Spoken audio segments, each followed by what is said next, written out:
मी तुम्हाला आज माझ्या मिनी ब्लॉगमध्ये सांगत आहे की मी म्हणजे माझ्या पूर्ण आयुष्यात सांजोरी हा प्रकार बनवलेला नव्हता. आम्ही महाराष्ट्रीयन असतो, तर अक्षय तृतीयेला आम्ही सांजोरी हा प्रकार बनवत असतो. तर मी पण थोड्याशा सांजोऱ्या ह्या बनवून बघितल्या आहे, तर तुम्हाला दाखवते की मी कसा गर्रा केला आहे आणि कसं बनवलं आहे. तर हा माझा सांजा आहे आणि मी डायरेक्ट कणिकच्या सांजोऱ्या म्हणजे नो मैदा हे अशा लाटल्या आहेत. आता हे असं सांजा बनवलेलं, तरी माझा सांजा बनवून झाला आणि लाटल्या वगैरे. पण हे तळल्यानंतर मी तुम्हाला दाखवणार की नक्की या कशा लागत आहेत आणि टेस्ट कशी असणार.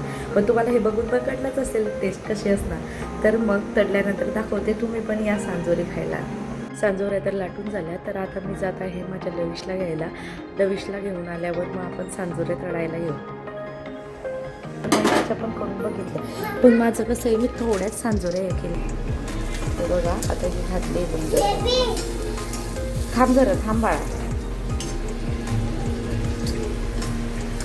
बघा इतके छान मऊस होत आहेत. आणि म्हणजे बघा ना, इतके सारे आपल्याला तर याच्या माहिती आहे किंवा कशा फुगतात, तर पण गव्हाच्या पिठाच्या इतक्या छान फुगलेल्या, तर मला पण सुद्धा अप्रतिम असं वाटत आहे. खरं तर मला सांजोरी बनवता येत नाही, पण मी फर्स्ट टाईम ऑनलाईनच बघून थोडं मम्मीला विचारून वगैरे बनवली. म्हटलं चला तर आता सर्वच जण बनवतात, तर आपण पण करून बघू. फक्त एवढं आहे की मैद्याचा वापर नाही केला आहे. सारण हे थोडं माझ्या प्रकारे बनवलेलं आहे. काही विचार न करतात असे गॅस खूप कमी तेलामध्ये असं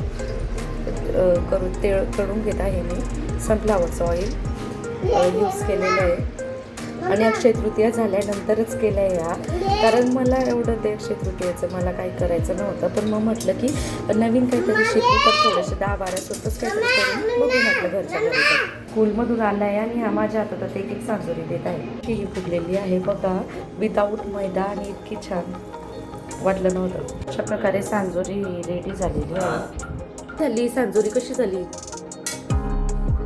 लविशला खूप आवडली. तर अशा प्रकारे मी रेसिपी इथे समाप्त करत आहोत. Bye bye.